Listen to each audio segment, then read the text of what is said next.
Καβάλα, στον μπλάρ, στη μερά του Σαμαρού, όχι καβλικυφτά έτσι. Και καθαρνούσα μήλα με το μαχαίρι. Εκεί που καθαρνούσα, φτάνω στο σκάρι, βλέπω τα μπλάρια. Το πρώτο που είπε καβάλο, το άλλο ήταν πίσω. Γυρνάει τα αυτιά μπροστά και κοιτάζει. Και σταματάει, δεν προχωράει. Βλέπω μπροστά μου μια μαυρή.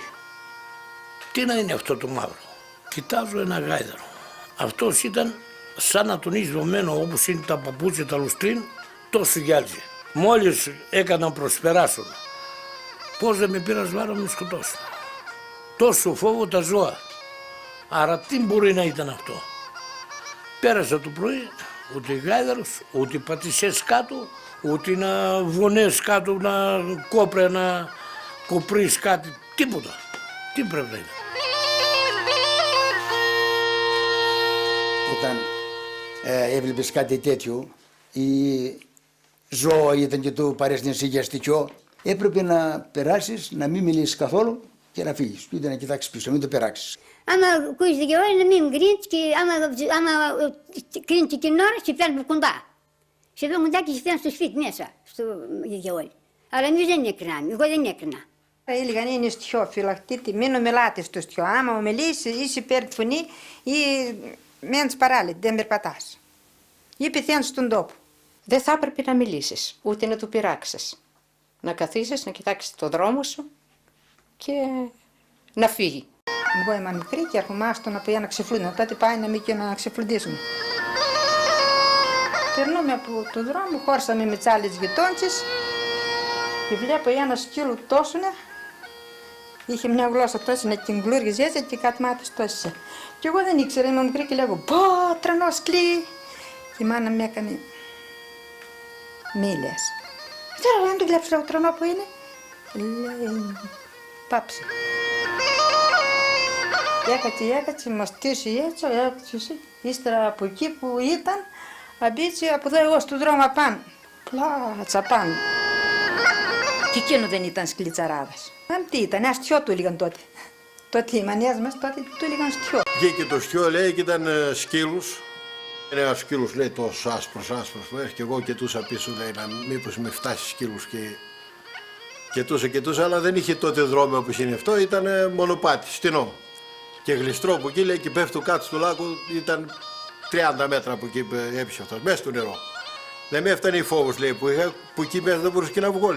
Κάπου τι λέει όταν έφτασα εδώ πάνω, άκουσε ένα μπαμ ας πούμε και εξαφανίστηκε ο σκύλος. Μέχρι που να πάω στους Αηλιάδες, με νύχτωσε. Από εκεί όμως, όπως έλεγαν οι παππούδες μας, έλεγαν και εμείς τα ακούγαμε, ήταν μια μπάρα, μεγάλη μπάρα. Εκεί ήταν το στιό. Εγώ φοβούμαι να περάσω. Τέλος πάντων, αποφάσισα πέρασα από εκεί, δεν είδα τίποτα. Πιο κάτω όμως ήταν μαντριά από το λατοχώρι. Ήταν ένα γυμνό και είχε 5-10 γκρεούσια που τα λέμε εμείς. Εγώ τώρα από τη φαντασία μου και από το φόβο μου τα βλέπα μεγάλωναν. Γέρνονταν μέχρι 5 μέτρα. Κατέβαιναν πίσω κάτω, ανέβαιναν πίσω. Πώς να περάσω? Ήταν λιχώνα και βγήκε όξω και ήταν ένα κρυάρι στην πάτω από τη σκάλα.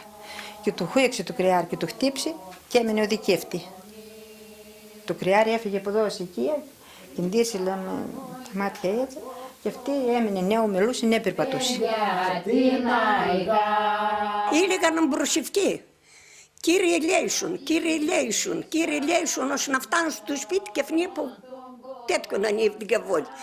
Είναι φόβιο αυτό το πράγμα. Άμα το είδες, σε παίρνει τα τρόμερα του λέμε. Μικρό Κωνσταντά. Σκότωναν τρίχα από το δέρμα, από τα χέρια και από το κεφάλι. Δηλαδή, είδα φόβο. Και δεν μπορώ να μιλήσω. Δεν μπορώ, με κόβει και η φωνή. Δεν μπορώ να μιλήσω. Τα κελάλα τυφλογέ. Υπήρχε αυτός ο φόβος και γι' αυτό δεν μιλούσε κανένας. Μια γιαγιά σηκώθηκε νύχτα. Φώναξαν τα κοκόρια, φώναζαν και σηκώθηκε, νόμιζε ήταν Αλιπού. Και αυτή η νόμιση η γιαγιά είναι η Αλιπού, θα τη φάει τα κοτόπουλα. Βγαίνει η γιαγιά και φώναξε. Ουντού, έτσι λέγαμε εμείς τότε τα αρνίδια. Να φύγει Αλιπού, ουντού, ουντού, και μου τύψε, δεν μίλησε ξανά. Από τότε έφυγε η φωνή της και δεν ξαναμίλησε πια. Η γιαγιά πέθανε, αρρώστησε μετά και πέθανε. από εκείνο το βράδυ. Αφήσανε τον Κωνσταντί, ένα παιδάκι, να βόσκει τα πρόβατα, να φυλάζει τα πρόβατα. Σε αυτό το δέντρο το ξερό μην πας να τα σταλίσεις, λέει. Γιατί το δέντρο είναι στιό δέντρο. Πήγε τα πρόβατα, στάλησαν εκεί και ο Κωνσταντίνος έχασε τη λαλιά του. Εγώ μια φορά ήταν θεία μου άρρωστη. Είχε πιάσει μελιγγίτιδα. Και δεν μπορούσε να μιλήσει, να περπατήσει. Παίρνει, κοιμήθηκε εκεί πέρα. Μια βραδιά, δυο, τρίτη, σηκώθηκε και πάτσε. Βγαίνει στο παράθυρο και λέει, μάνα, έλα να δεις μια φωτιά εκεί κάτω που είναι. Μίλησε το κορίτσι, λέει. Πάτσε, πάει στο παραθύρι. Σηκώθηκαν αυτοί και οι δυο, τα ένα. Κοιτάξτε, λέει, τι φωτιά είναι εκεί κάτω. Κοιτούν και παππούδες, ήταν φωτιά, πραγματικά. Εδώ τώρα πως ήταν η οξιά, κρέμονταν ένα καντήλ, αναμένο. Ενώ δεν ήταν στην οξιά, ούτε κρεμασμένο. Στον αέρα κρέμονταν το καντήλ αναμένο. Ούτε στην οξιά ακουμπούσε, ούτε ήταν δημένο πουθενά, μόνο του. Όπως θυμόμασταν τώρα, στην άκρη από το κρεβάτι που ήμουν εγώ, απέναντι ήταν το σαλόνι, πόρτα και το σαλόνι. Βλέπω μια λάμπα, τέτοια λάμπα εμείς στο σπίτι δεν είχαμε. Γυρνώ όπως ήμουν αριστερά πεσμένο, γυρνώ δεξιά, βλέπω ο μπαμπάς με τη μαμά μου, κοιμόταν. Αφοβήθηκα. Βλέπω ένα φως μεγάλο να κυκλοφοράει από την πλατεία του χωριού, το ρέμα αυτό, οπότε τότε δεν υπήρχαν ούτε φώτα, ούτε τίποτα σκόμα, ήταν το 50 τόσο. Ένα φως πέρασε μια φορά προς τα πέρα, ξανά τα πίσω 3 φορές. Όπως είναι τώρα από τα αυτοκίνητα, περνάει αυτό, μια, δυο, τρεις. Πού αυτοκίνητα τότε πουθενά, μέσα στο βουνό ήταν πάνω. Φυσικά φοβήθηκα. Μα να είναι παντού σκότος και να είναι ούτε φακός ήταν τέτοιο φως, ούτε και διάβαση να κυκλοφορεί το μέρος γίνεται τοποθεσία. Σίγουρο λέω, τι, ένα φως λέω από την πέτρα, άστε το ξέρω το φως εγώ λέει. Πώς, δεν είσαι μόνο εσύ που το είδες, λέει, το είδαν κι άλλοι. Βλέπω φως σε μια εδώ γειτόνισσα, λέω αυτή ποτίζει. Ο μεγάλο λούξ που έχει ποτίζει. Ενώ από τα βλάκ δεν παίρνω νερό. Φεύγει από εκεί το φως, πάει στην άλλη τη γυναίκα, στον άλλο τον κήπο. Αυτό το φως έλαμπε όλο του. Εγώ κατάλαβα ύστερα ότι δεν ήταν λούξ και ήρθα και τον λέω, σήκω, λέω, τι, σήκω να βγεις να ειδείς, να πιστέψεις, λέω, γιατί σε λέω. Έλα είδες, βγαίνω έξω, το βλέπεις, πού ρε λέω, δεν βλέπεις, λούξο έτσι μεγάλο, δεν βλέπω, δεν είδα. 3 φορές τον είπα, άρα λέγω φιγκολογάει το μέρος όλος. Όχι. Άρα δεν βλέπεις φιγκολογάει. Όχι, δεν βλέπω τίποτα, λες ψέματα. Και δεν πιστεύω τίποτα. Είμαι και Θωμάς. Γι' αυτό σου λέω. Και δεν πιστεύω. Οι διαόλοι πήγαιναν στους Μήλους, εκεί που ήταν Μήλους, αποκλειστικά οι Αλιβρόμιλοι από άλλοι ήταν, γιατί οι Αλιβρόμιλοι ήταν όλοι μέσα στα ρέματα. Είχαμε και εμείς εδώ κάτω. Και εκεί πήγαιναν οι διαόλοι και είχαν την γκάιντα. Γι' αυτό εμείς την γκάιντα αποκλειστικά εδώ κάτι η θρησκεία μας, ένας παππούς που ήταν θρησκευτικός, δεν την ήθελε την γκάιντα. Έπαιζε το παιδί την γκάιντα και αυτός τον καταριόταν, τον μάλλον δεν ήθελε να παίξει γκάιντα, γιατί την είχε σατανική, ότι την έχουν οι σατανάδες την γκάιντα. Του είχαμε καλύβια, του λέγαμε στον Ελτνάντ, ήταν 7 αδέρφια αυτοί. Και έκοψαν μια γίδα και του φόρτουσαν στα μολάρια να τη φέρνει εδώ. Έρχονταν προς τα δω και μόλις βγήκε στο καβάκι εκεί πέρα από το Λέμι, άκουσε τους διαβόλους κάτω που σφύρζαν και τραγουδούσαν. Σφυρίγματα και φώναζαν. Σφυρίγματα και φώναζαν εκεί. Του Λάκο τον πήραν οι διαβόλοι από κοντά. Αυτός καβάλα τι να φτιάσει. Τον έλεγαν Γιάννη, τον παππού. Έκοβε πάνω κομμάτι κρέας, το πετούσε. Φώναζαν αυτοί. Διαβόλοι, σαν διαβόλοι φώναζαν. Άκουσε τους διαβόλους κάτω που σφύρζαν και τραγουδούσαν. Και σφίρξε κι αυτός. Λένε, ο παππούς ο Κατσουγιάννης είναι. Σαν έκαμα δόθη να του φτάσει, αλλά ο παππούς ο Κατσουγιάννης είχε έρθει, το σπίτι του είχε εδώ κοντά. Ήρθαν δόθη στο σπίτι. Τότε χαμηλά σπίτια είχαν. Και φωνάζει τη γυναίκα του, Μαρία γλίγουρα έβγα έξω, το κόσκουν. Και πήρε το κόσκινο και το άρχισε έξω και γύρισαν να μετρώνουν στο κόσκινο αυτοί. Ήρθαν οι σατανάδες από πέρα και ανέβηκαν στο σπίτι να ξεσκεπάσουν το σπίτι να βρουν τον παππού τον Κατσουγιάννη και βρήκαν το δρυμόνι. Και αρχίσαν να μετρούν τις τρύπες από το δρυμόνι, να μετρούν τις τρύπες. Πότε να τελειώσει η τρύπες από το δρυμόνι. Ξέρετε τι ήταν το δρυμόνι. Είναι ένα μεγάλο κασκνάκι που σκίνζαν τα αστέρια τότε γεωργοί. 1, 2, 3, 1, 2, 3, ένα τέτοιος. Να περάσει ώρα να μπει ο άνθρωπος μέσα. Ώσπου να τελειώσουν μέτρημα τις τρύπες, λάλησαν τα κουκουτάρια και έφυγαν. Λάλησαν τα αρνίτια. Μόλις λάλησαν τα αρνίτια, έφυγαν οι διαβόλοι. Γιατί άμα λαλούσαν τα αρνίτια, ό,τι στιώνα ήταν, ό,τι βρουκόλακας, πάει στη θέση του. Που να πήγαινε είχε τρόμος. Και ιδίως άμα πέθυνε κανένας, πέθυνε ένας άνθρωπος, έλεγαν ότι βγαίνει θειό. Ένας τζιμπάνος, εκεί που έωσε τα γύρια του, στραμπόκαψε. Στραμπόκαψε, πέθανε ο άνθρωπος. Αυτός, η ψυχή του, το σώμα του, έβγαινε ολόκληρο. Ο βρουκόλακας ολόκληρος έβγαινε, λέει. Πάνε στη γυναίκα, τη γυναίκα έλεγε το μηθερά της αυτό και αυτό, λέει, έρχεται λέει, νύχτα στο σπίτι να φτιάσουμε. Και έλεγαν μην πας σε αυτόν τον δρόμο γιατί βγαίνει ο Γιώργος, ας πούμε, βγαίνει θειό, τόσο που πέθανε. Και θα σου φάει. Άλλαζαν δρόμο, έμπαιρνουσαν από εκεί, πήγαιναν στο σπίτι και ως το πρωί δεν μιλούσαν, δεν έλεγαν τίποτα για να μην κακοπάθουν.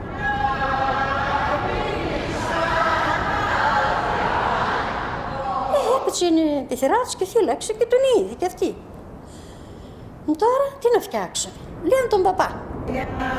Έπρεπε να πάνε να τον ζυματίσει ο παπάς.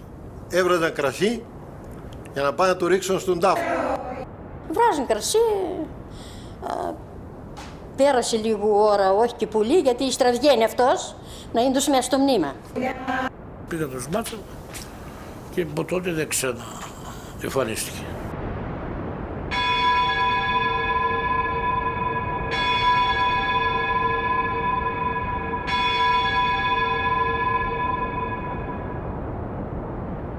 Ο πατέρας μου με είχε κοντά στα γυλάδια. Έσπαιρνα, βοηθούσα. Και πέρα αυτό το λέμε στον Μπλόλκο, έχω μια εκκλησία εκεί Παρασκευή. Καθόμασταν στον ίσκο ύστερα που ξεκουραζόμασταν και μίληγε. Χρυσούλα, να θυμάσαι εδώ πέρα ήταν 3 χωριά στην Αγία Παρασκευή. Ήταν 3 χωριά, αλλά τσέπιασε για ένα αστιό. Λέει παρουσιάζονταν αυτό το στιό και πάει στα πρώινα που του παντρεύονταν. Και λέει τα ρουφούσε του αίμα. Και ρουφούσαν το αίμα από το αντρόγινο.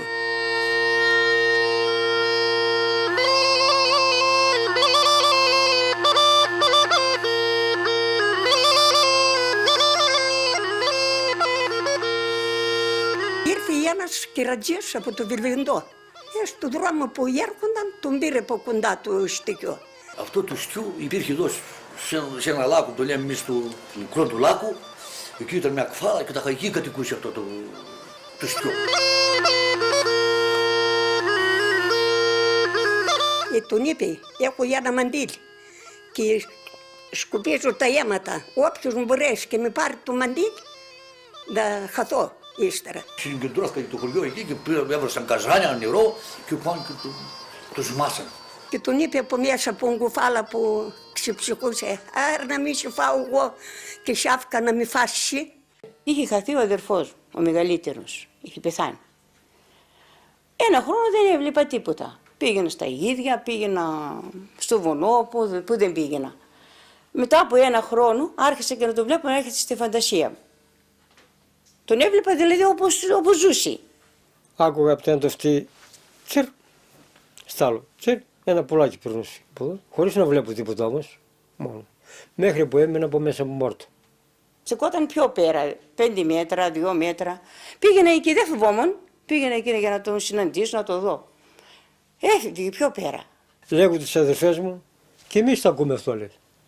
Και εμείς, λέει, τι είναι. Η ψυχή του αδερφού μας, λέγω, τι είναι άλλο. Μπορεί να ήταν φαντασία μου. Αλλά τον έβλεπα, όπως βλέπω σένα τώρα, έβλεπα τον αδερφό μου. Είναι πολλά χρόνια που μια δικιά μας είχε πεθάνει η μάνα της και ήταν των ψυχών τα Σάββατα. Είχε κατέβει στη Βέρεια και δεν έκανε κόλυβο που κάνουμε όλοι το Σάββατο. Ένα παπά που είχαμε εδώ έλεγε δεν πειράζει, άμα δεν προλάβεις να βράσεις κόλυβα, φέρτα και άβραστα. Σηκώθηκε και αυτή το πρωί το Σάββατο, αφού δεν είχε βράσει, πήγε άβραστο σιτάρι Βλέπει το βράδυ τη μάνα της και λέει «Καλά Ανθία», που έλεγαν την κόρη της, «ξέρεις να έχω εγώ δόντια και με το έφερες άβραστο του σιτάρι». Και οπότε λέμε ότι κάτι υπάρχει. Πάιναμε με μια γειτόνισσα μας εκεί στο Βελβιντό και αυτή έβλεπε μια φωτιά. Και μου έλεγε «Νύχτα τώρα πάιναμε, φωτιά». Εγώ δεν έβλεπα. Και μου λέει «Πότε είσαι γεννημένη?» «Σαββάτο». Γι' αυτό λέει δεν βλέπω. Άμα είσαι Σαββατιανός δεν βλέπεις. Άμα γεννηθείς το Σάββατο, δεν βλέπεις. Εγώ μου έλεγαν ότι είμαι το Σαββάτο γεννημένη και δεν έβλεπα.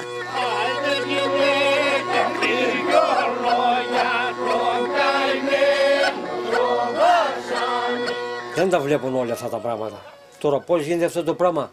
Είμαι αθώος, είμαι αμαρτωλός, δεν ξέρω και τα βλέπω αυτό το πράγμα. Ήταν αθώοι ο κόσμος. Και πάιναμε κι εμείς τα μικρά και παρουσιάζονταν και έβλεπαν, ας πούμε, πολλά.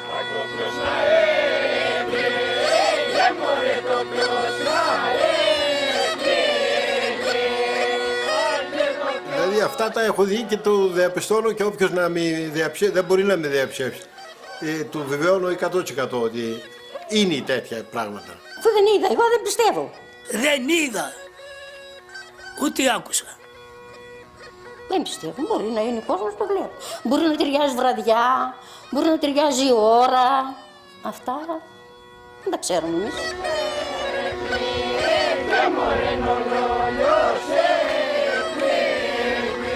Πώς γίνονται, από ποια περίπτωση βγαίνουν αυτά, δεν ξέρω. Εγώ πιστεύω ότι ο σατανάς παρουσιάζεται σαν βρουκόλακας, ο άνθρωπος αφού πεθαίνει, πάει τελείωσε, βγαίνει ξανά ο άνθρωπος.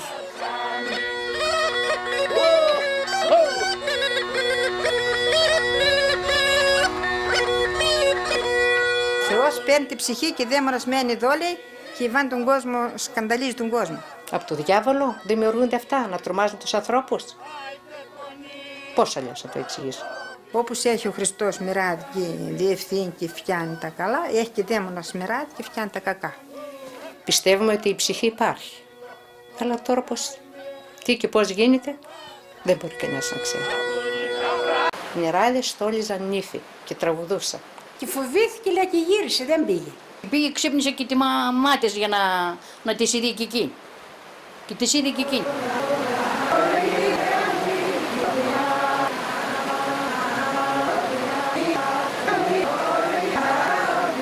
Αφού το έβλεπε η γυναίκα, δεν μπορείς να πεις ότι ήταν ψέμα.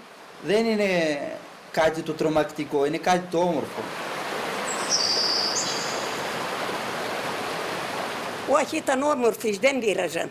Εκεί έκαναν τις δουλειά της και πολύ στο νερό αυτές πάινα. Οι νεράιδες είναι πλάσματα μέσα από τη φύση, όμορφα.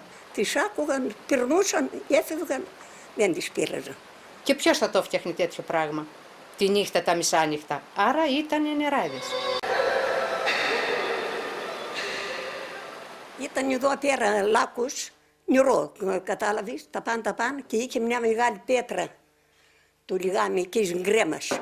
Έπρεπε από ψηλά να κρυμαστεί ένας άνθρωπος να κατεβεί με το σκηνή. Εκεί. Και οι παππούδες ήταν δρόμος, κατέβαζαν δημάτια, καλαμπόκια από πάνω από το βουνό και τις είδαν εδώ κάτω. Εκεί τραγουδούσαν. Και ένας γίνεται περίεργος και κούμπησε στον πεύκο εκεί και τις κοίταξε. Έφυγαν τον ανήφορο. Και από κοντά και αυτός και πάει και τις είδε. Ήταν γυναίκες με φουστάνια μεγάλα και μαντήλια εκεί και τραγουδούσαν. Μία γιαγιά βγήκε στη βρύση να πάρει νερό να κάνει να ζυμώσει το ψωμί της, όπως συνήθως τότε στα σπίτια γινόταν. Πηγαίνει στη βρύση και βλέπει τη γειτόνισσα. Καλησπέρα, τάδε, τη λέει το όνομά της, δεν την απαντάει. Τώρα τι γίνεται. Βάζει, παίρνει το νερό εκεί, παίρνει το μπραγάτσι της, την ακολουθάει από κοντά μέχρι το σπίτι. Μόλις μπήκε μέσα στην πόρτα, εξαφανίστηκε. 8 χίλια, αδείς που πας. Τώρα αυτή η γιαγιά του διέδωσε. Λέει, γειτόνισσα, ψες τι ήθελες εσύ τέτοια ώρα στη βρύση, λέει. Εγώ τουλάχιστον πήγα, ζήμωνες κι εσύ. Όχι, λέει, δεν είμαι εγώ. Τι ήταν αυτό. Άρα ήταν νεράιδα. Οι κουνιάδες μου ήταν με την ξαδέρφη στα γύρια, είχαν και το πρόβατα. Και πήγαν στο Βονό, εκεί του λέμε στη Σπανούρα. Εκεί βρέθηκαν 3 νεράιδες. Και τους ήκουσαν που λέει οι νεράιδες. Και άρχισαν να τον γυρίζουν, να τον κολοκλούν που λέμε εμείς, στο Βονό. Ήταν κατηφόρα και τον κατέβασαν μέχρι το χείλος του γκριμού, ακόμα μία φορά με τον γκριμούσαν. Του πήραν οι άλλοι να πάνε και του πάνω από εδώ μακριά ο σπέρ και χτύπησε έναν πλάτανο και ύστερα ξύπνησε και γύρισε πίσω κάτω. Εκεί του συνέφεραν το παιδί και του ρωτούσαν τι έπαθες. Λέει ήταν 3 πανέμορφα κορίτσια και έκανε και η πλάκα της, έλεγε δεν μπορούσα λέει τη μία να την πάρω το μαντίλι μορφώτη. Θα σου πω τώρα πάλι ένα παραμύθι. Ένας λέει και που χόρευαν οι νεράδες, μπόρεσε και πάει και άρπαξε ένα μαντίλι από μια νεράδα. Αφού του πήρε το μαντίλι, αυτή η σειρά δεν μπορούσε να φύγει. Έκασε και πήρε γυναίκα. Η νεράιδα την πήρε στο μαντίλι, θα σε ακολουθήσει. Και όσα χρόνια κρατήσει το μαντίλι και μπορεί και η γυναίκα σου να γίνει, αλλά αυτή θα έχει το νου να σε πάρει το μαντίλι. Αφού πέρασε πολύ καιρός, χόρευαν όπως χορεύουν εμείς εδώ στην πλατεία, χόρευαν όλος ο κόσμος, αυτή να πάνε να χορέψει κι αυτή. Εσύ χόρεψε κι εσύ, άμα με δώσεις το μαντίλι, θα πάμε να χορέψω. Εξηγελάσει και ο άνθρωπος, νιώθει και το μαντίλι, πάει χόρεψε, άφανε, ξαφανίστηκε. Κάτω στα δροσιά πλατάνια, λέει, στην κρυόβρηση, κάθονταν 2 παλικάρια και μια λιγερή. Κάθονταν και τρών και πίναν και κουβέντιαζαν. Διαμαντούλα μου λέει, τι είσαι τέτοια μελανή, τέτοια λιγερή. Λέει, μην ο ίσιος σε πατάει, μη δε φάνταγμα. Και λέει, απαντάει η κοπέλα, ούτε ο ίσιος με πατάει, λέει, ούτε φάντασμα. Με πατάει ο γιος του Ρίγα τα μεσάνυχτα ή μου πατάει ένας Λεβέντης τα μεσάνυχτα. Και εκεί με το τέλειωμα του τραγουδιού εξαφανίζεται και η κοπέλα. Ήμουν τζουμπάνο στη γύρια και άκουσα τις νεράιδες, μιλούσαν 2-3 γυναίκες. Κοιτάζω στο Βονό τίποτα. Μιλούσαν, έλεγαν δικά της, όχι μένα, δικά της. Και εγώ κοιτούσα εδώ, εκείνα εδώ, πού είναι αυτές οι γυναίκες, γιατί φωνάζουν εδώ. Δεν έβλεπα. Έφυγα από εκεί, πήγα στο Λάκκο με τα γύρια, πάλι φωνές άκουγα και ένα μωρό έκλαιγε. Αλλά τίποτα όμως. Έφυγα, άφησα τα γύρια και έφυγα, βγήκα πάνω στο Βονό εγώ ύστερα. Τα παράτησα στο Λάκκο μόνο τα γύρια. Και ήρθε να βρέχει και έπεσαν κεραυνοί. Και έπεσε ένας κεραυνός πίσω από μένα και εγώ έχασα και έπεσα κάτω. Με 3 μέρες έκλαιγα, δεν κοιμούμουν μέρα νύχτα. Είδα αυτό και πιστεύω. Και από ήρθε ο Άγιος Θανάσης και μου είπε μη φοβάσαι. Ήταν οι νεράιδες. Πήγαινε ένα παιδί στο χωράφι και είδε στη βρύση, πάλι αυτές όλα στα νερά πήγαιναν. 2 νεράιδες και λέει τι λέει. Ήρθαν κορίτσια στα καπνά, λέει τώρα νωρίς ακόμα και πάνε στη βρύση να πιούν νερό. Εγώ να δουλεύω στο χωράφι και το μωρό να το έχω το παιδί να το έχω στην κουρτσά. Δεν κάνει μόνο το στην κουρτσά. Πηγαίνουν οι νεράιδες εκεί το λένε.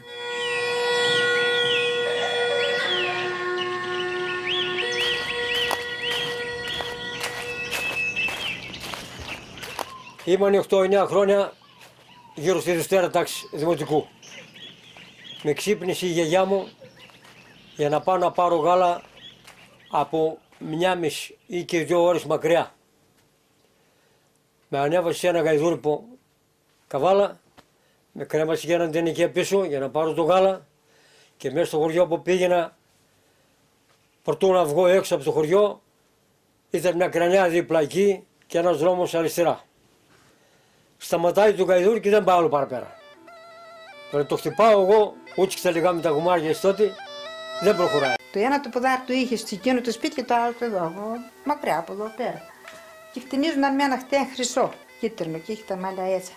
Αυτή ήταν μια όμορφη γυναίκα, κουπέλα, όπως είδα γύρισε το κεφάλι, τα μαλλιά έτσι και την είδα, ένα ωραίο πρόσωπο, στρόγγυλο. Έκαμε ώρα λέει του γουμάρι, φοβούνταν να περάσει, κάποτε πέρασε το γουμάρι από εκεί, γύρισε αυτός και τηρούσε και αυτή τον τηρούσε μέχρι που σκαπέτσι, έτσι. Μια αλπού, ένα σκλίτ, πηδήκλουν του γουμάρι. Δεν τον άφηναν να πάνε.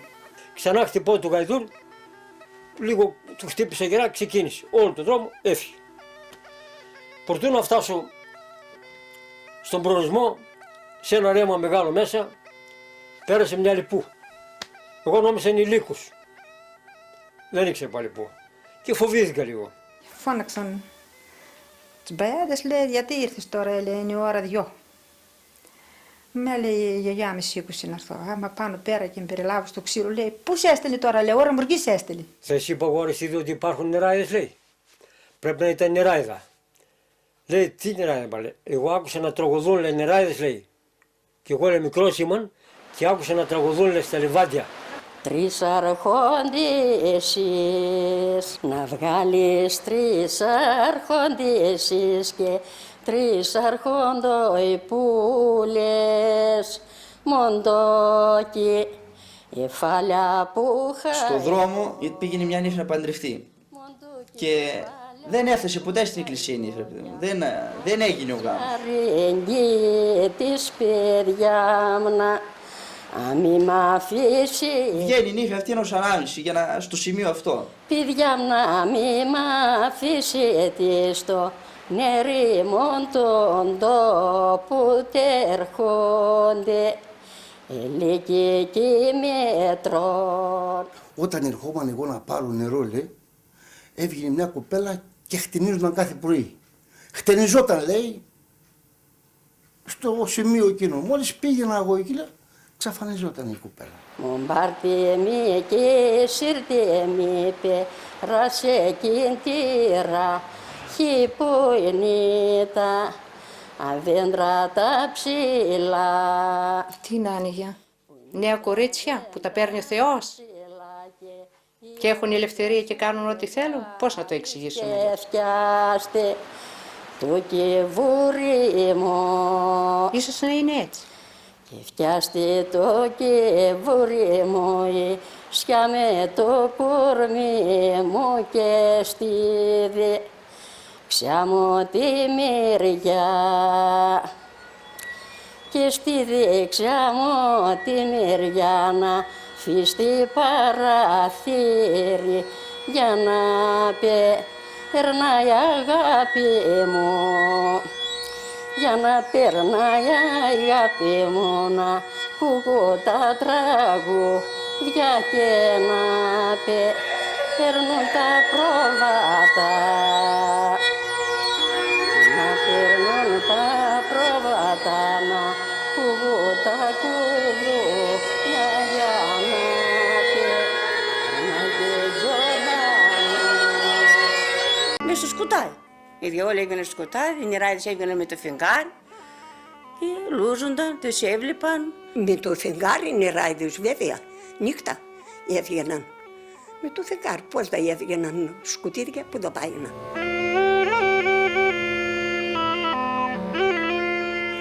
Έρνα απόψε ρουμνιο πουλά στα άστρο, έριχνα στα άστρο, έριχνα. Νερ στα άστρο και στο φεγγάρι, στον αυγυρινό, στον αυγυρινό.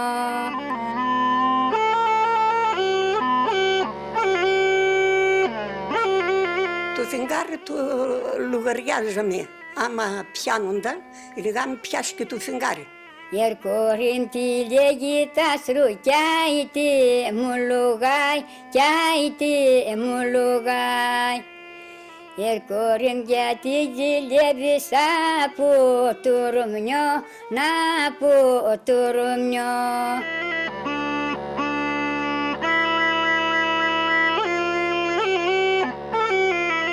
Φεγγάρι μου ψηλό λαμπρό και λάμπρο φορημένο. Αυτό ψηλά που περπατείς και χαμηλά λουιάζεις. Μην άιδεις μην αλοέσεις, τον αγαπητικό μου. Σε τι ταβέρνα βρίσκεται, σε τι σουμπέτη πίνει. Την ουσματάκια των γυρνούν και τα δικά μου κλαίγουν. Την ουσαγκάλες των κρατών και οι δικές μου άδειες.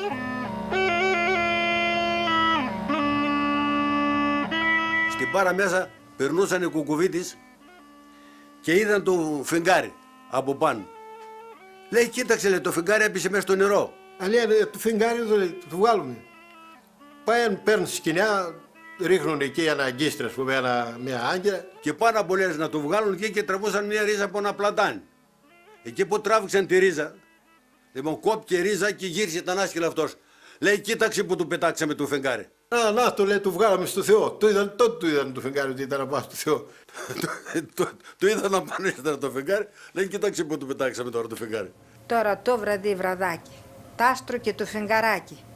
Παίρνω ένα στενό σοκάκι, βρίσκω μια μελιά με μήλα. Έσκυψα να πάρω μήλο, μα αποκρίθηκε του φίλου. Φεύγα νιώ, μην παίρνεις μήλο. Έλεγαν ότι άρμεγαν το φεγγάρι, ήταν κάτι μάγισσες εδώ, πάει στο ρέμα εδώ πίσω μεριά, στο λάκκο και κατέβαινε το φεγγάρι και άρμεγαν το φεγγάρι. Τώρα, αν είναι δυνατόν. Έτσι όμως τα πίστευε ο κόσμος.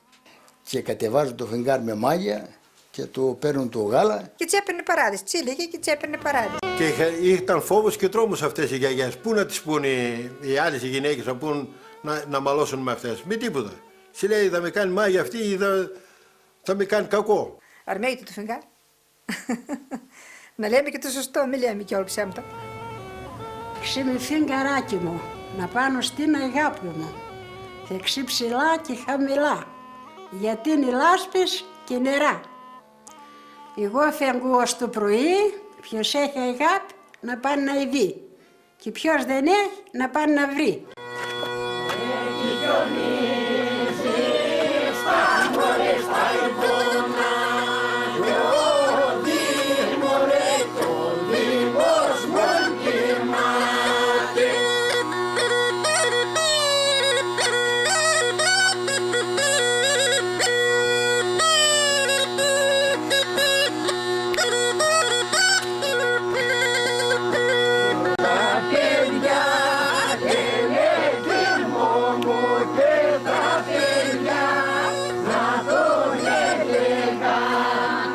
Μας μαζεύανε και τα εγγονάκια γύρω-γύρω, δεν είχαμε ούτε τηλεόραση, ούτε CD, ούτε τίποτα. Παραμύθια και αυτά. Για το στιό και είδαμε ένα στιό και είδαμε μια φωτιά και είδαμε έτσι. Μας τα έλεγαν όλα. Για να μας φοβήσουν, μας έλεγαν μην πας εκεί, βγαίνει βροκόλακας. Μην βγαίνεις έξω θα σε φάει το στιό. Μην αργείς. Να έρθεις νωρίς γιατί έχει βροκολάκι. Μην βγαίνεις έξω, ήρθε μπούμπερος τον έλεγαν. Ήρθε μπούμπερος, σε φάει μπούμπερος, για να μαζευτείς να μην σε κυνηγούν. Και εμείς φοβούμασταν και μαζευόμασταν από νωρίς στο σπίτι.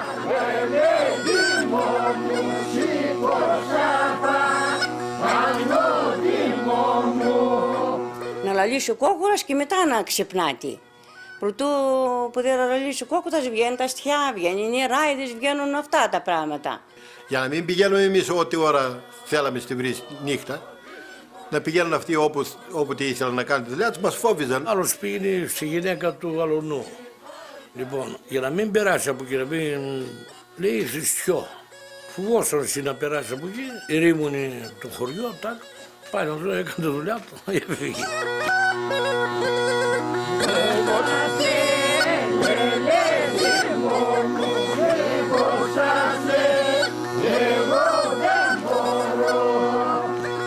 Ήθελαν να έρθουν στο δικό σου μπαχτσέ. Ήξεραν ότι εσύ έθαψες τα κάστανα για να τα συντερείς όλο το χειμώνα. Τα βάζαμε και πατάτες ακόμα. Τις βάζαμε μέσα στη γη να τα συντερίσουμε. Λοιπόν, οι έξυπνοι, οι πιο εξυπνότεροι, έλεγαν ότι βγαίνει στοιχιά, να φοβάται ο κόσμος να βγαίνει έξω και πάνε και έκλεβαν να πούμε τα κάστανα και τις πατάτες από μέσα από το μπαχτσέ. Πάνε έκλειφταν αυτοί και έλεγαν ότι εκεί βγαίνει ένα στοιχείο, βγαίνει έτσι, βγαίνει αλλιώς, να πούμε. Να φλάγει εσύ, να φλάγω από εγώ αυτοί, όπως έκαναν τη δουλειά τους.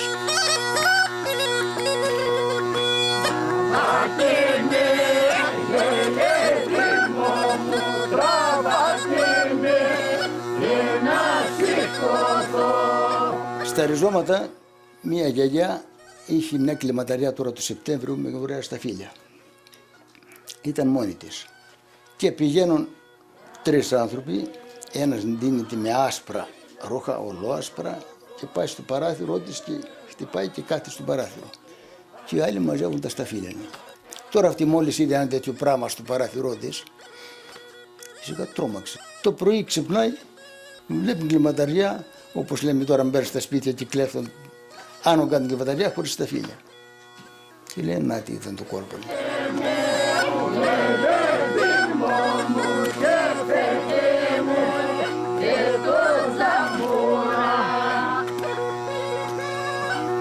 Τους μικρότεροι εγώ ήμουν πιο ξύπνιος. Είχα και πριν μεγάλο. μία οκά και 300 γραμμάρια. Αυτό ήταν τρίπιο το Κυπρί η γλώσσα. Ήρθαν τα παιδάκια εκεί, τις πλακώνω εγώ για τα αστιά που αυτοί τώρα ήταν και από εδώ, τα ψυχόλια αυτά τα παιδιά. Δένω του Κυπρί από την τρύπα εκεί με μία από το καρούλι κλωστή και εγώ κοιμόμουν περίκουπα που λέμε στη φωτιά εκεί στην Καλύβα, δυο τα παιδιά πάνω στο κρεβάτι και τα άλλα στα άλλο το κρεβάτι και εγώ στη φωτιά. Μόλις τους είπα για αστιά εγώ όλη νύχτα ότι βγαίνει και έτσι και ξέρω εγώ αυτοί είδα τους χωρούς τόπους και τούσαν πίσω μήπως τους πιάσει κανένας. Πάει να τους πάρει ύπνος ο πέας εκεί. Τραβώ το Κυπρί, χτυπούσε αργά. Το Κυπρί. Λέω ρε τι χτυπάει το Κυπρί, λέει, τι γίνεται εδώ πέρα. Ξαπλώνουν πάλι τα παιδιά. Πάλι εγώ την ίδια δουλειά. Χτυπούσα, σπου τα τρόμαξα τόσο πολύ τα παιδιά. Το πρωί εγώ σκόθηκα και την έκοψαν κλωστή, του έλυσα το αυτό και δεν του είδαν. Και αυτοί οι στράτες συνεχούσαν, έλεγαν, ήρθε τους δυο η ψέρι. Πήρε εφημερίδες από το καφενείο, ντύθηκε εφημερίδες, έσκαψε ένα κολοκύθι, το λέμε εμείς, το έσκαψε μέσα και άφηκε 2 τρυπούλες εδώ και άναψε ένα κερί μέσα. Και αυτός έπεσε, δείχνει ότι ήταν πεθαμένος και ήταν εδώ τα μάτια από το κολοκύθι, φαίνονταν φάντασμα. Ο πατέρας μου τρόμαξε, έφυγε, γύρισε πίσω, γύρισε από όλο το χωριό και ήρθε στο σπίτι και την άλλη μέρα βγήκε στο καφενείο και λέει έχετε δίκιο, το βρήκα ψες το βράδυ. Υπήρχαν και μερικά φτιαχτά, κάτι φάρσες για να γελάει ο κόσμος και να... Αλλά εγώ πιστεύω ότι κάτι υπήρχε. Έφυγε η ώρα 12. Τον έστελαν να πάει στον Πατσιό για να πάρει το γάλα και είδε μία νύφη στολισμένη. Την είδε να πούμε με σκέπη μπροστά, την είδε. Λέει τρόμαξα βέβαια, αλλά είδα μια νύφη, λέει, είδα μια νυφούλα για τα μαλλιά προς τα κάτω, με κοίταξε και δεν με πείραξε. Ήταν νεράιδα, είπανε, ήταν νεράιδα. Στον άνθρωπο ο Θεός τον εύχεσαι να τρώει, να πιστεύει, αλλά να έχει και ένα φόβο. Τότε παλιά οι γιαγιές έλεγαν ως ψηλά εκεί του εμείς παπά του χωράφου εισηκίνητος. Δεν ήξεραν, ήταν αγράμματοι ο κόσμος. Αν δεν έχει από βουρκολάκους, από στιά, φόβο, θα έχει από κάπου αλλού. Δεν έχει ένα φόβο. Καθόλου από τέτοια πράγματα δεν φοβάμαι τώρα. Γιατί τα είδα και αφού είδα ότι δεν υπάρχει τίποτα από αυτά τα φαινόμενα, μόνο από ζωντανά πράγματα φοβάμαι. Βγαίνει ο άνθρωπος. Μα άμα έβγαιναν τόσοι χιλιάδες άνθρωποι από πεθαίνουν, άμα έβγαιναν από βουρκολάκι δεν είχε τόπος. Σιρένα πεις τη μάνα σου γαμπρό για να με κάνει, γαμπρό για να με κάνει. Ένας πεθαμένος δεν έφαγε το ζωντανό. Πεθαμένοι να μην φοβάσαι, από ζωντανή να φοβάσαι. Τώρα καλό μου που νύριψε ο κόσμος, ναι νηράιδες βγαίνουν για όλοι, ναι τίποτα. Εμείς γίναμε τώρα. Για όλοι και νηράιδες. Άμα θα ψάξουν καλά εδώ τις πηγές και τις βρύσες που υπάρχουν γύρω-γύρω στο χωριό μέσα στις οξιές και στους καταράκτες, καλά θα βρουν τις νεράιδες, αυτές τις όμορφες νεράιδες που φυλάνε το νερό, τις πηγές. Πού θα βρεις άρα νεράιδες τώρα. Τώρα είναι νεράιδες στην τηλεόραση. Εκεί πέρα είχαμε μια μπάρα, εκεί στον τομέα των δικών μας ήταν μια μπάρα, λίμ. Έβγαινε στιό και έβγαινε και ένα εδώ πιο πάνω στο χωριό και μια μέρα τα δύο στοιχεία αυτά μάλλον για το χώρο, κάποιος να διοικήσει, είχαν και αυτά ποιος θα κάνει το κουμάντο.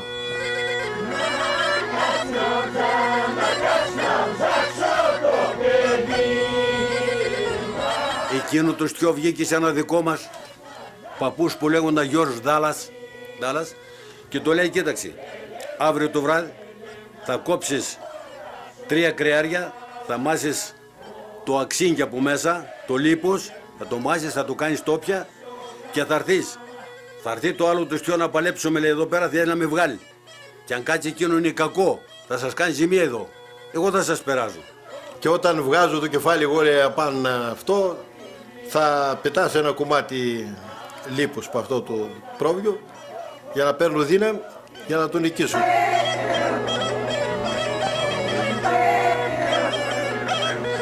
Και όντως ο Ντάλλας λέει έκοψε Τα κρεάρια έμασε το λίπος και πάει εκεί, όταν ήρθε το στιό εκείνο αρχίσαν να παλεύουν. Κατέβηκε εκεί, μάλωσαν μέσα στο νερό τα δυο στοιχιά και κυριάρχησε εκείνο το δικό μας που ήταν εκεί πέρα που ήμασταν στις Καλύβες. Τάχα τον έρξε το αξίν, δυνάμωσε το στιό εκείνο, πάλεψε, το έδιωξε, το κυνήγησε και έφυγε εκείνο και δεν μας πήραζε μας το στιό εκείνο.